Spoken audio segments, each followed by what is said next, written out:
It's just getting started. It's going to be probably more, teleworking, looking at the beautiful view, maybe a little wine, look at the sunset, do some yoga, and more wine. Did go to sleep. Did you get your breakfast? Oh, yes, I did. I did get my breakfast. Wait, can you actually take your breakfast out on the balcony? Jay's trying to maximize here. No, I'm not saying is it possible. I'm saying, can you actually do it? I just want a shot of Tumon Bay. Let's see what they got for breakfast, guys. Yeah, so this is breakfast. Is that tocino? That looks like tocino, yeah.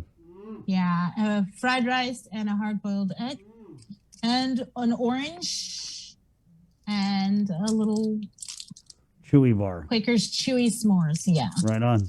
And, of course, water. That's it. That's breakfast. All right. Well, 8:30. Look at that. The irony is we're now getting and the guy who, at least at one point, oversaw the whole quarantine program. He's now the acting chief public health officer for the Department of Public Health and Social Services. Let's go ahead and bring on in the KUAM News Zoom room, Chima Mbakwem. Good morning, Chima. Wait. Okay, hold on. Good morning, Chris. Good morning, Chima. Good morning, Sabrina. Whoa. Look, does it look familiar, Chima? I spent almost the whole 1 year in Dusit, so I understand. I know the room just looking at it. That was so classic because he was like shuffling his papers and getting all set up, and he just looked up and he's like, "Whoa." We should bring in Nestor. Show him. Nestor's in quarantine too. Oh wow! Yeah. How is it over there? It's actually really good. Everybody here is nice. When somebody knocks on the door, it's like, oh, you just see another human being. Yeah, Bree's like, oh, a visitor! Yay! It's beautiful. I'm really excited you're having this experience because at least you have an insight of the process and the reason why we're doing this. I'm glad a lot of people, at least you're a CSW, you could have bypassed quarantine, but I am. Yeah, I told you. Service worker, right? Yeah. I told her, Chima, but she was embarrassed. She didn't want to get out of quarantine and then be here on the link and have people asking questions or whatever. So. Well, Chima. No, I'm actually glad I got to. I'm getting to experience this too, to see what it's like because I'm embedded. Right. Embedded in quarantine. But Chima, I mean, that's the right word. She's there now as our. I'm pretty sure there's at least a couple hundred other people in the quarantine. But we're hearing from the Physicians Advisory Group that they're anticipating that the governor could end quarantine at least for returning residents who are fully vaccinated within the next couple weeks. And I was kind of keying in on what you had said earlier about it was good for Sabrina to get in there to get insight into why we're doing this. But, that being said, if it's important for us to do this, how do you feel about us undoing some of the quarantine requirements within the next couple of weeks? So it is a balance, and it's a hard decision for the governor to make, and having public health on her side, to make that decision. The first thing is the definition of quarantine, right? So if you're trying to define quarantine, you're looking at people who might have been exposed to an infectious disease. So you're keeping these people away from other people so that when they develop that disease, they don't infect other people. So you're basically keeping them for a certain period to monitor and make sure that they don't have that particular infectious disease. So for the governor she's not taking off quarantine totally.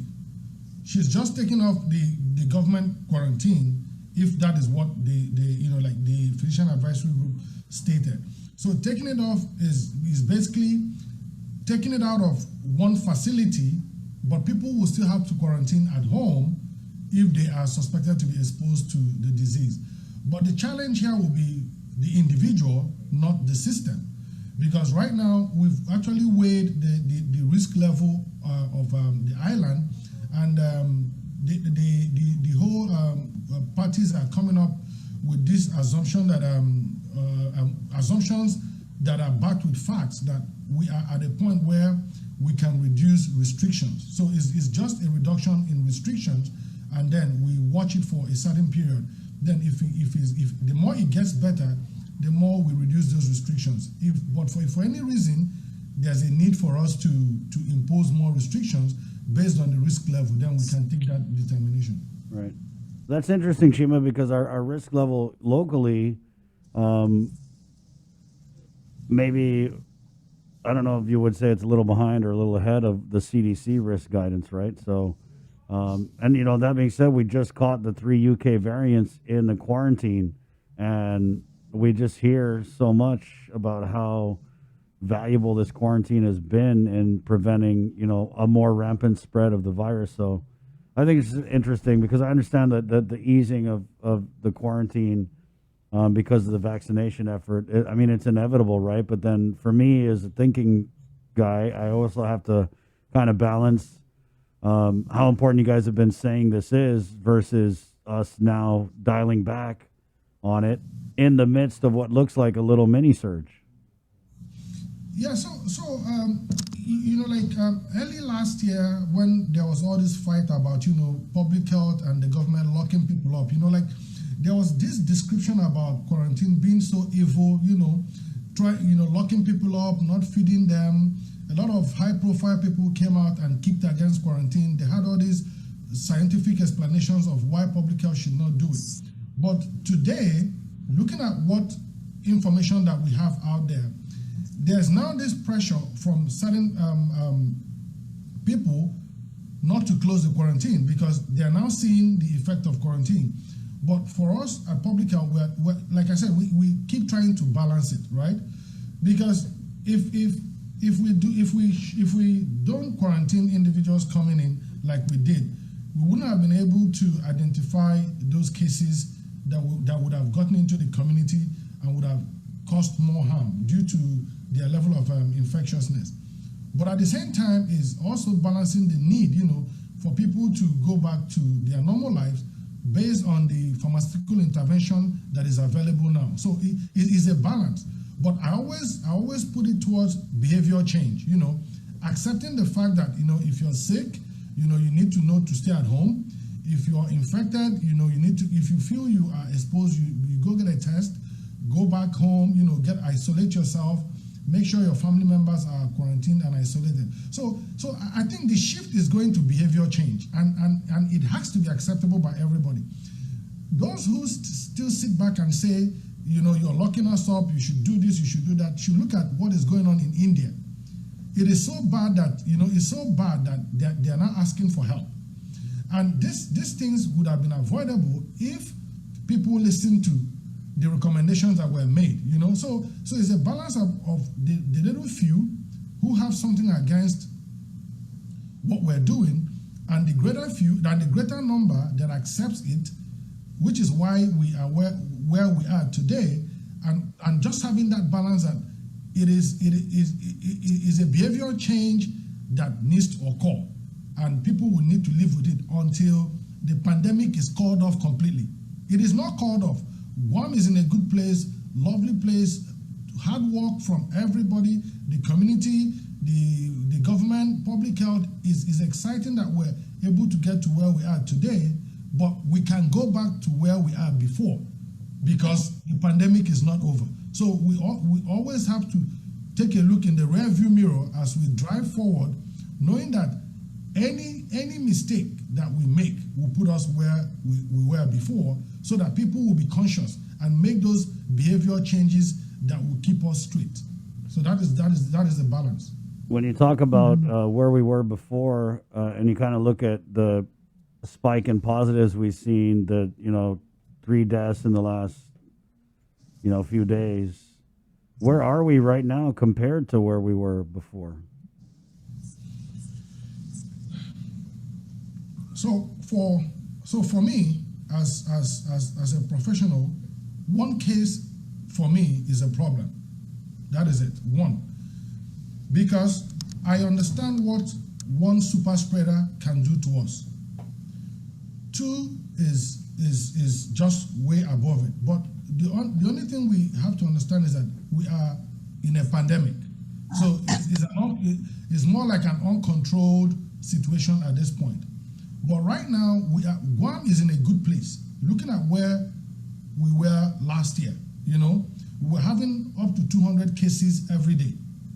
Now we're having less than 7 to 10 cases, which to me is not okay. But we also remember that we're in a pandemic and there's ongoing transmissions in places that we don't know. But the fact that we have vaccination going on, it gives us another layer of protection. So it's about people getting vaccinated, us having us still being in a pandemic, because right now there's no cure. There's simply no cure. So you get it, you're vaccinated, you're protected. You don't have it, you follow the recommendations for safe distancing and wearing of masks, you're protected. So if you're looking at this balance, COVID is always a clear and present danger. So right now, we are actually in a place where we need to maintain, so it's about maintaining that status quo at this point. And maintaining that status quo is going back to what I said earlier, making sure that we do the right things to keep our island safe. So right now, I'm comfortable. I'm comfortable, but like I said earlier on, one case to me is enough to trigger off concern because it's an airborne disease. Chima, is there any update on the clusters? Yes. So in the past week, we've actually completed most of our investigations. All the 14 cases that were identified at the cluster, we've actually closed all those cases for now, as in the index cases have been isolated properly and they've recovered, and the contacts have been quarantined and completed quarantine. So basically, we're going to look at it as closed for now, but if there's any other case that we have, we still try to ask questions, to see if there's a link to just not those clusters, but other cases that might eventually, give us an idea if there were clusters out there that we didn't know about. So on our own side is continuously ongoing, more interviews. If there's a need for us to go back to the index cases, to maybe confirm some information that we have. For now, we don't have any new cases from those clusters, but we are still open to more investigation if there's any need, if there's a link to those cases. So currently the new cases, for example, the 4 new positive cases that were released in the JIC report, they are not connected to any of the index cluster cases. These are brand new cases. Yeah, so these are the ones from the 5th, right, or the 6th, yeah. Okay, yeah, because in the JIC report, it doesn't really say if it was quarantine or if it was, connected to contact tracing. Yeah, so I actually spoke to my team yesterday, and I think the director called me in to have a discussion with me about the information that we give out, So, sometimes we try to give less, and then when we give less, we attract more questions. When we give more, we get more questions. So, the director is very detailed. So we sat through yesterday, looking at, what we need to give out to be able to satisfy the curiosity of the community. Because sometimes going out there to mention things like there's no workplace investigation ongoing, we're going to raise a question like, this individual is 50 years old. Do you mean he doesn't have a job? You didn't even mention he was homeless, But at that point, we might still be investigating the family, right? And then we might have another team investigating the workplace, but do not have enough information to give about the workplace. So, it's like an ongoing back and forth between us and the individual, and most times the people don't tell you anything. So you need to probe. So they give you a hint, you put another investigator on the case to follow the other link, and then come back to the index case to ask questions, and then they're looking at you like, oh, I forgot. You did not forget, you didn't want to say it, but we had to. So it's a balance that we have to have in our investigation. So we spoke yesterday, and we're looking at, like for the guys who died, we can actually discuss, things that public health has access to. Like these individuals, we don't know if they had any known exposure to COVID. We didn't know because they were tested after the fact, right? So they didn't have any symptoms. So we can't ask them those questions. So we need to piece information around them, maybe to identify their family members, and then go there to do a secondary investigation. And then you also understand that the family is in a mourning state, so we can't be calling them up, and so it's trying to balance those scenarios to be able to at least get enough information to continue keeping us safe.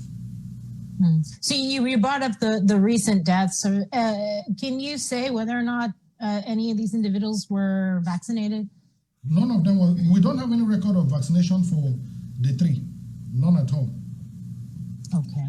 And that is so for us now, that is key to the investigations.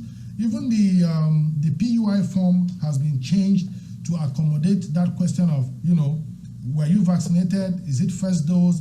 Is it second dose? When?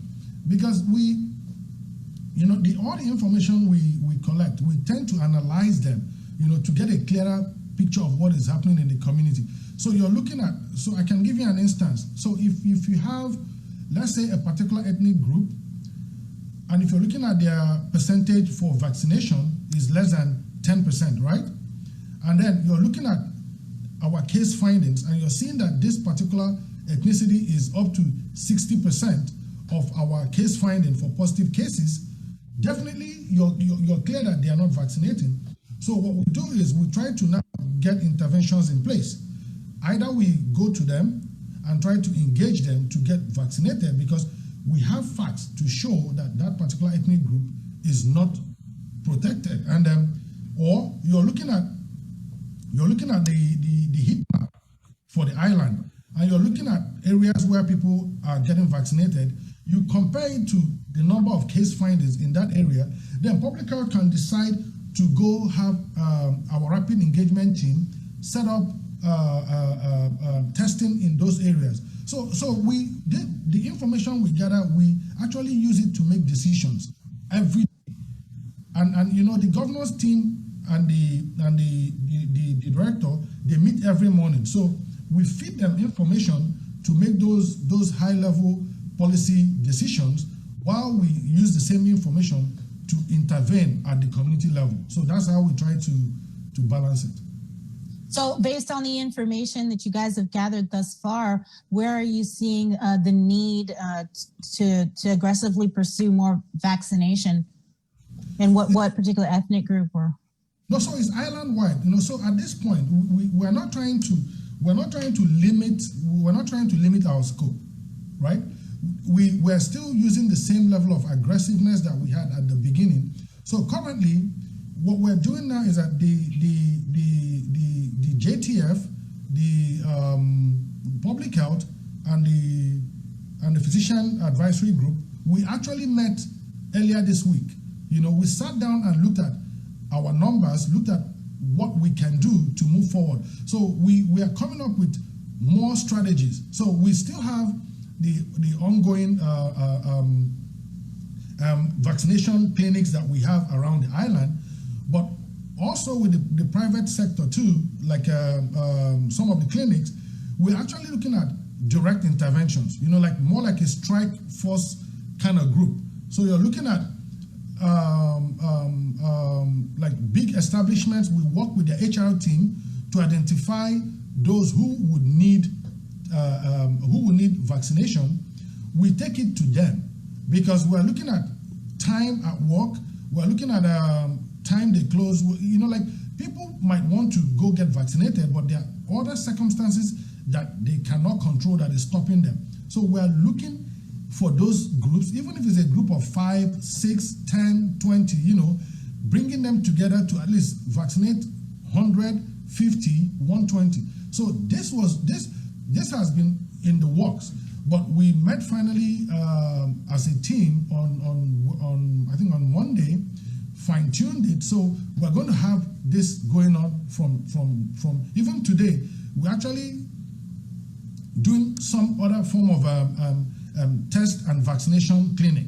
So we're looking at, you know, having a combined clinic where, you know, you come get tested, you're negative, and then we actually direct you to go get vaccinated, because the intent is, and this is us being very innovative as a team, you know, the collaboration. So you have an individual coming to get tested, and you're taking a test.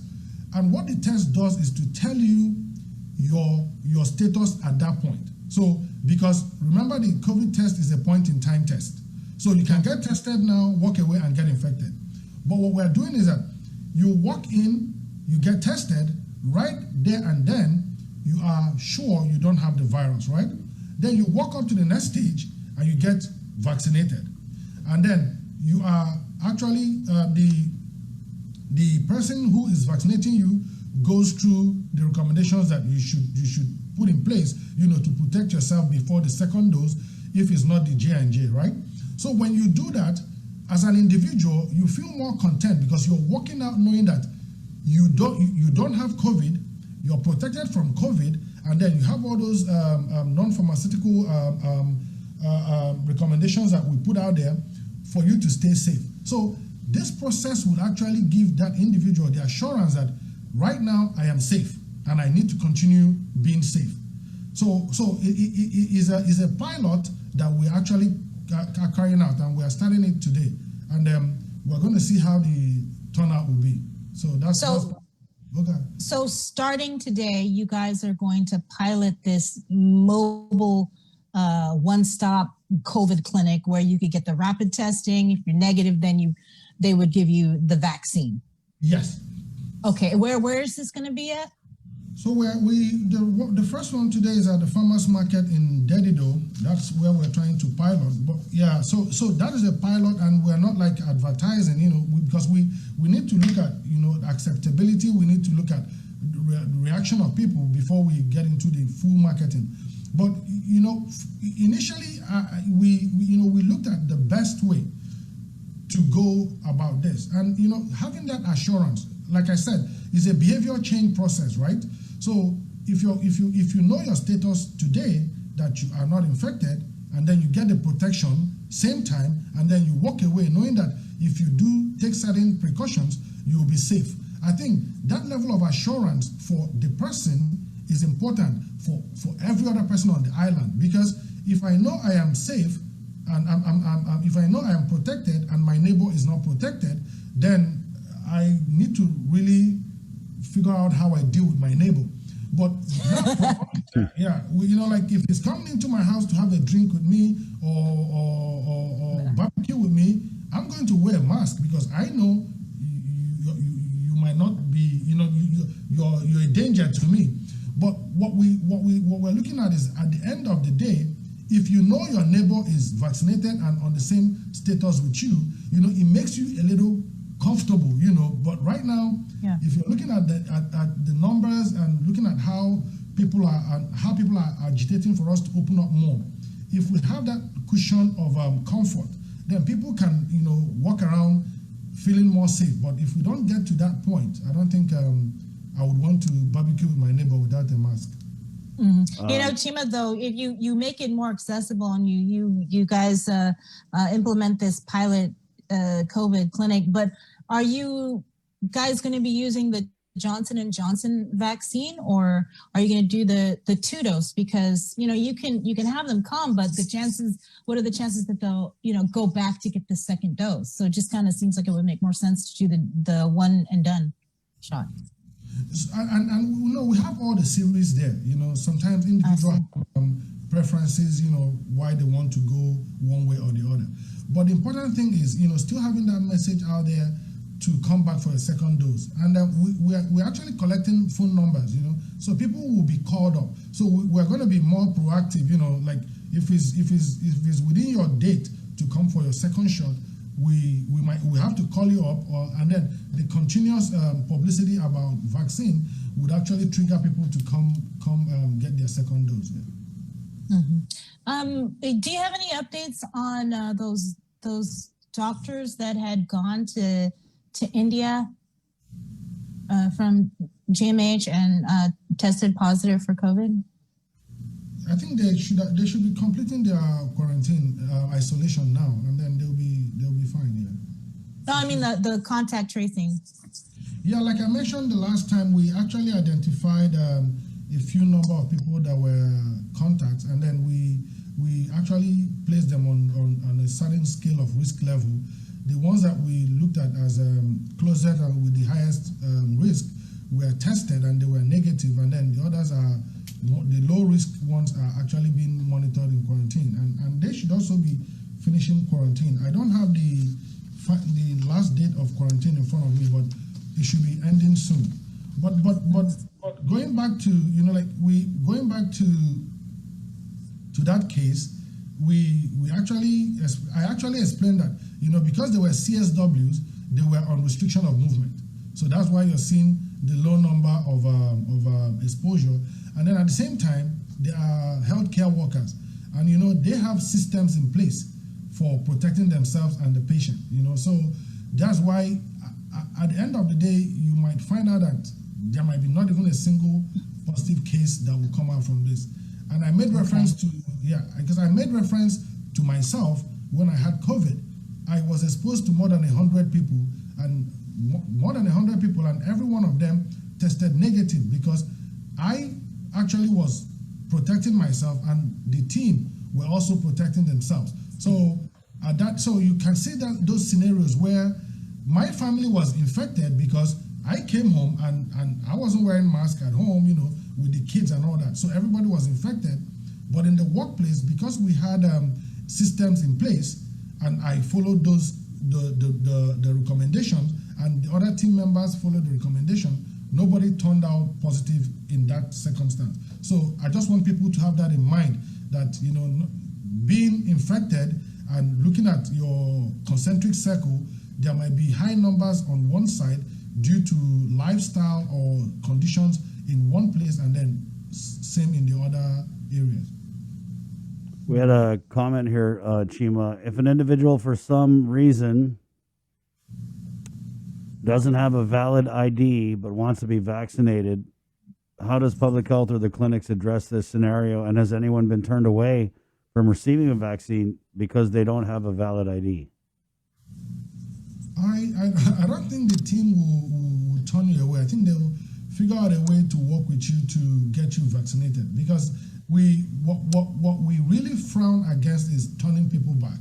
So for anyone who claims they've been turned back, right, I really have not heard about someone being turned back for reasons that are not genuine, but I don't think they are turning people back.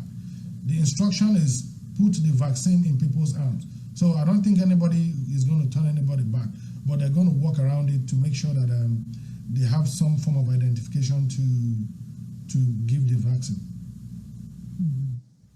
So all the doctors we had on, and I think you two had said that we needed to monitor the cluster situation for at least the next couple weeks. Is that still accurate, Chima, or have we begun to close out the contact tracing investigations?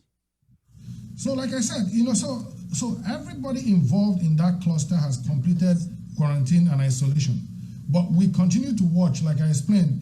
If there's an outlier, if there's another case that has a link to that case that we did not identify earlier, we will still put it as part of the cluster. Because what you're going to see is someone who turns positive, and then you start the interview, and then going back to time, they might come up with, I ate in this place 2 days ago with my family. But if you're looking at 2 weeks to 3 weeks back, anyone that would have been exposed to that particular cluster would have completed the 14 days that you need, to clear the virus from your system, and be less and be non-infectious. So even if we link it to those cases, we can't say it's an ongoing we won't say it as an ongoing transmission, because in 2-3 weeks we would have been able to understand if the transmission has completely been cut off in those areas. All right. Is there anything else, Chima, that you can update us on? No, it's just people to make sure that they continuously go out. For those who have not been vaccinated, to go out to get vaccinated. For individuals who feel they've been exposed or feel they need to know their status, we have the ongoing clinics at Tizen every Tuesday, and then we have the Northern Community Regional clinics for health centers for people to just go know their status. It's good to know, if you feel you've been exposed, if you feel there's a need for you to check, or go to your primary care doctor to check yourself. We have to continue, ensuring that people know their status at every point in time, and then people get vaccinated while we all work towards, seeing the end of this on our island. Yeah. Well, good luck today on the pilot project. Yeah, that's pretty cool. Yeah. Thank you. All right.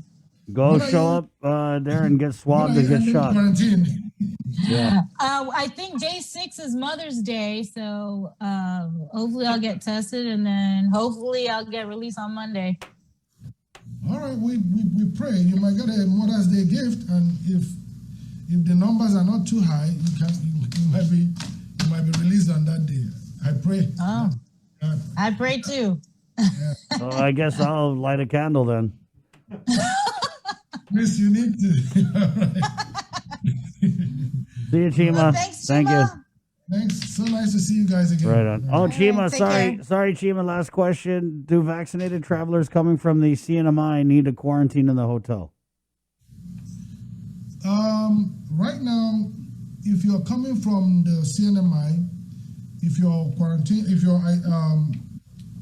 you're vaccinated or unvaccinated, because of the low non-community transmission in CNMI, we actually have a court order for everyone coming from the CNMI to transfer to home quarantine and not go to the government facility. We can only send them to the government facility when there's a community transmission going on. So this court order has been in place for some time. Yeah. But I think a few weeks ago they had some form of community transmission, and we were actually sending them to the government quarantine facility. But after they cleared out the community transmission, and then on the 28-day mark, we started allowing them to transfer to home quarantine. Right on. Okay, so there you go, Maniaka. There's your answer. Thank you, Chima. Thank you. Have a good weekend. Right on. Wow, Bree, what was that about a Mother's Day present? I don't know. I didn't even know it was a CSW. I told you were a CSW. Yeah. We did have a bunch of comments here. Yeah, so guys, media is essential. I mean, not to rub it in, but we are essential. Oh my God, we're just so important because we just come on here every day and we inform the public about everything that's going on. We're just so essential. Look at us. Ooh. Yeah, no, media is essential. We're on the list of essential